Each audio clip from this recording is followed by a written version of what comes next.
Hello everybody, welcome back. So this is actually going to be a public video around the summer solstice. I feel like I should put my silly hat on again. I feel like I should have put my silly hat on. Hang on. Can you see it? Kinda. Welcome back everybody. It looks like a fedora like this, is so weird.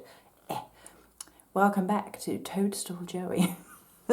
Happy summer solstice everybody.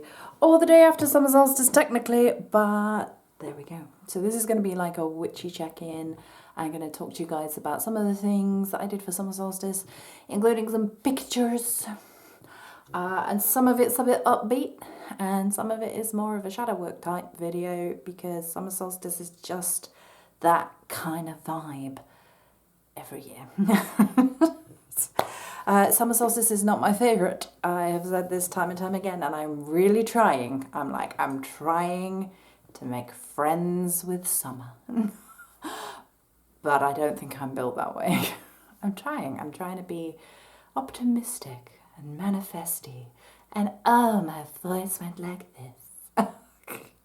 But I'm going to share some pictures with you of things that I did with my friend this summer solstice. And I'm going to talk a bit more at length about like some of the longer journeys, and that is going to have some like medical stuff thrown in there, female body medical stuff, so pre-warning. If you don't want to know about that, you don't have to.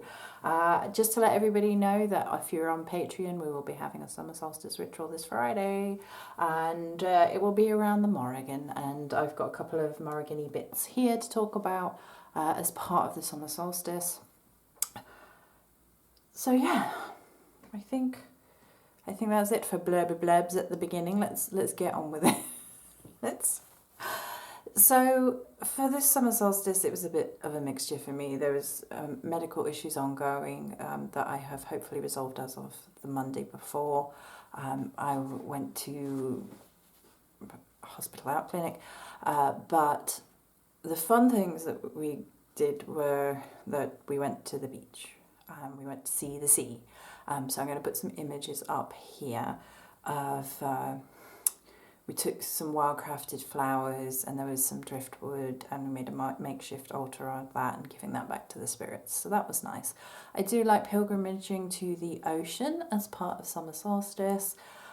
It's a big part of reclaiming the summer solstice a little bit. If you are on Patreon, you're already on a certain tier, then you know about the Celtic Calling course, or you did have access to it on the store, but I've now shifted to Lunar, which is now gone from one of my least favourite festivals to one of my most favourite festivals by rediscovering the ancient grain goddess Tailtu.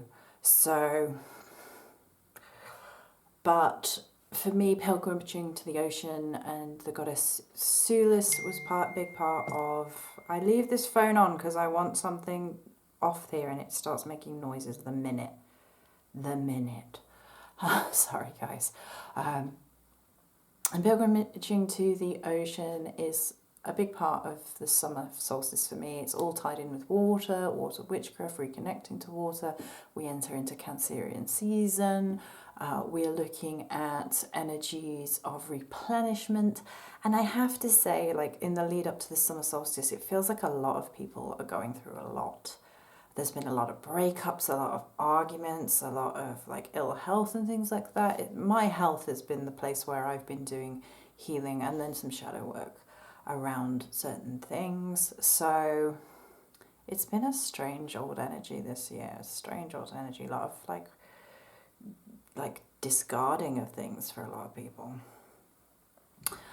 For me, and this is a personal journey, I basically have had PCOS. We've finally got a proper diagnosis, and I had major life-saving surgery in December of last year, and I'd been bleeding since then. So I kind of had been bleeding from winter solstice to summer solstice, mainly because they put the coil in, I hope, fingers crossed. I finally managed to get rid of that. But it did mean that I was like constantly bleeding from from winter solstice to summer solstice. So it's a bit of pathway of blood, quite literally. I'm not quite sure I needed that, Miss Morrigan, goddess of blood. But that's how we have walked, and we have shed a whole lot of blood. And it's interesting because what I wanted to share from you was in my memories on Facebook. And it starts off with a quote from Kamala Khan from the Miss Marvel TV show.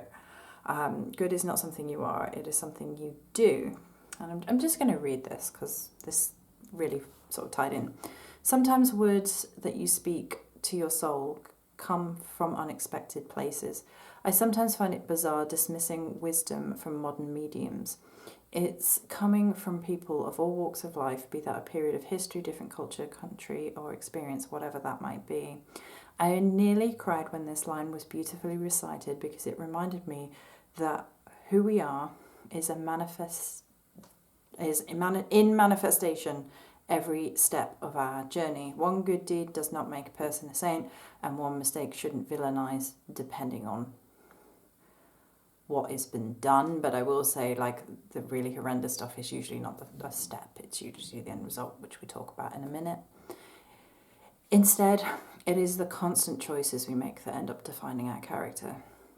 Naturally, there are nuances to everything, but usually the horrendous acts of a person are not the first choice, but the most noticeable or noticed, the final choice in a series of events, usually. People want to make out that someone is either good or bad, and this is to fit into a simplistic box, and it is tempting to do this, I must admit. But when you walk a priestess path, you see the shades of everything. People's shadows, the manipulations they make out of fear or jealousy, the bullying out of a lack of self-worth. It doesn't make choices any more palatable. You see in all the brushstrokes people, and you start to see yourself the same way. For a long time, I've struggled with the idea that I was a bad person, an unlikable person, a shadow poker, shadow priestess really, because I've been told by my mother to silence the phone that I was. And so how could I not believe it? So every day now I walk in the commitment to try and be some good in the world. I will not always succeed, and sometimes the ugliest parts of human behaviours, when faced with these, part of me doesn't want to take the moral high ground. I want to scream and curse and rant about injustice, corruption and bullying, and sometimes to do so is the choice of goodness. Sometimes you have to stand up for something because goodness isn't always pacifism. The Morrigan taught me that. And if doing so means being disliked, so be it. It means you sometimes poke the shadows of those who like the status quo, who like control or dislike being questioned, or whose shadows are at a boiling point beneath their skin. But then sometimes you receive a message of hope you brought to someone without knowing it, what you mean to them and how you help them survive their one moment. You know the moment, those kind. When everything...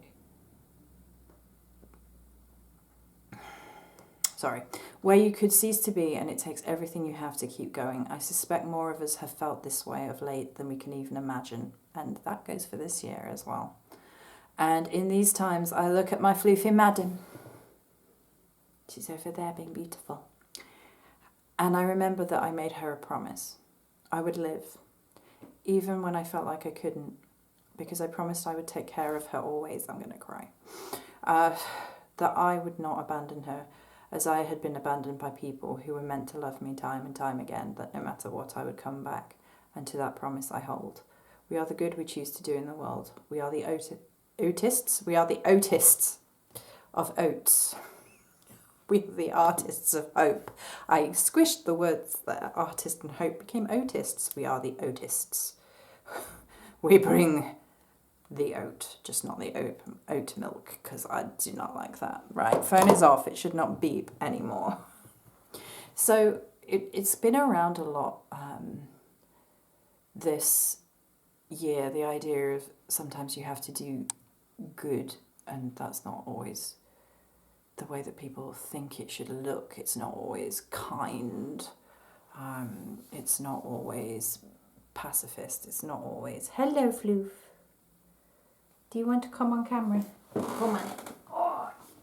Show the world how beautiful you are. You're the good in the world, aren't you? You chaotic Scorpio, you. How's she doing? You say hello? No. Yeah, go on then. All right, she's like, that's enough, mummy. One snuggle. Scorpios. So this summer solstice has been a lot about the choices that we've made, the mistakes that we've made, the sort of looking at the places that we don't want to be that anymore, and like picking up and starting all over again. And I do feel like this is like a constant series of choices, and like the places that we repeatedly make mistakes, and looking at that in depth. Going to the ocean to be cleansed is always a good thing. I love the ocean for its reminder of humbleness. It's a reminder that we are powerless in the face of the ocean and its infinite nature. So there's things like that. There's kind of that sometimes you just have to let go of the little stuff because it doesn't matter anymore. And then we've got some more organic-y bits here. Oh, I'm going to be doing the first Halloween haul on Patreon because it's summer. I'm taking comfort in finding Halloween stuff already. I'm that bitch. Oh, sorry. So I've got my crow water. It needs a bit of a shake.